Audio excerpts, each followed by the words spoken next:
राजस्थान के देवली उनियारा के समरावता गांव में उपचुनाव के लिए हो रहे मतदान केंद्र पर निर्दलीय प्रत्याशी नरेश मीणा द्वारा एसडीएम को थप्पड़ मारने के बाद रात्रि को पुलिस द्वारा गांव में लोगों से किए गए बर्बरतापूर्ण व्यवहार के बाद से प्रदेश भर में मीणा समाज आक्रोश में दिखने लगा है।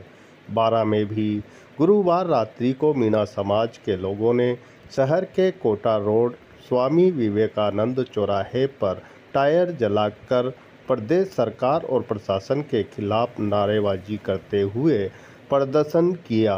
वहां के कलेक्टर को सस्पेंड करने की मांग की। वहीं नरेश मीणा पर लगाए गए मुकदमों को वापस नहीं लेने और 24 घंटे में नरेश मीणा को रिहा नहीं करने पर जिले भर में उग्र आंदोलन की चेतावनी दी है, जिसको लेकर शुक्रवार को मीणा समाज रणनीति बनाकर काम करेगा।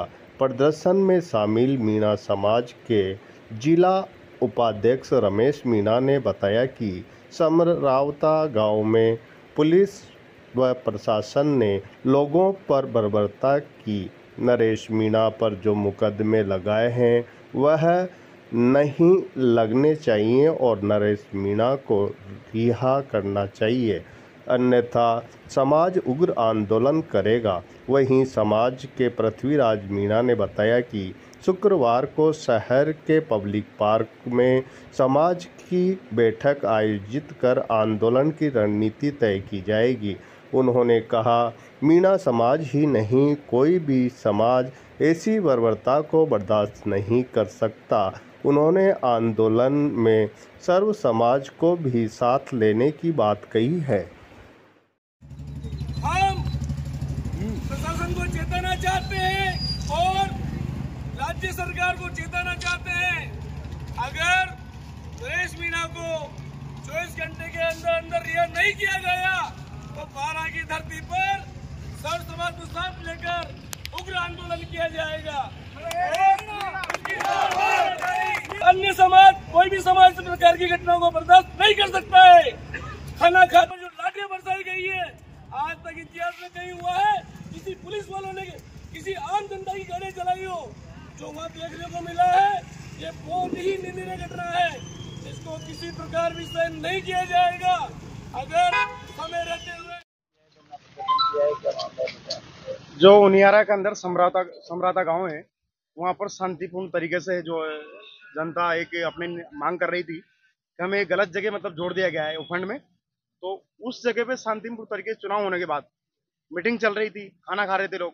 पुलिस प्रशासन ने वहां पे अन्यायपूर्ण तरीके बर्बरता तरीके जो लाठीचार्ज किया है, जो गोली चलाई है, हिंसक प्रदर्शन किया है, महिलाओं को मारा है, बच्चों को पीटा है। अगर शांतिपूर्ण तरीके से जो वो मामला कलेक्टर के संज्ञान में आ गया था, कलेक्टर को वहां आना चाहिए था, प्रशासन को आना चाहिए था, चुनाव खत्म हो गया था, तो मतलब जो एसडीएम को जो जिम्मेदारी दी थी वहां पे, क्योंकि गांव के लोग जो मतदान का बहिष्कार कर दिया था, तो मतदान नहीं करवाना चाहता एसडीएम जो वहां पे उपखंड मजिस्ट्रेट जो था उसको नहीं करवाना चाहता। इस तरह से क्यों जनता अपनी मांग रख सकती थी? अगर कलेक्टर के दबाव में, अगर ऐसा कलेक्टर का दबाव था उपखंड मजिस्ट्रेट पे, उसको तो जनता को साथ में लेना चाहिए था, उनसे पूछना चाहिए था आप वोट देना चाहते हो। जनता अगर साथ देने के लिए तैयार था, नरेश मीणा को उससे फायदा था उसके वोट मिलने से, फिर भी नरेश मीणा उनके साथ था, क्योंकि वहां उसके वोट पक्ष में मिल रहे थे और फायदा मिल रहा था, फिर भी वो उनके साथ खड़ा था। तो इस तरह से जो गलत तरीके से लाठीचार्ज हुआ है, अन्य अत्याचार, लोकतंत्र में ऐसा कभी नहीं हुआ। जलियांवाला बाग हत्याकांड की तरह पुलिस ने, जैसे अंग्रेजों ने किया था, इस तरह से राजस्थान सरकार की जो पुलिस थी उसने वहां पर अन्य अत्याचार किया।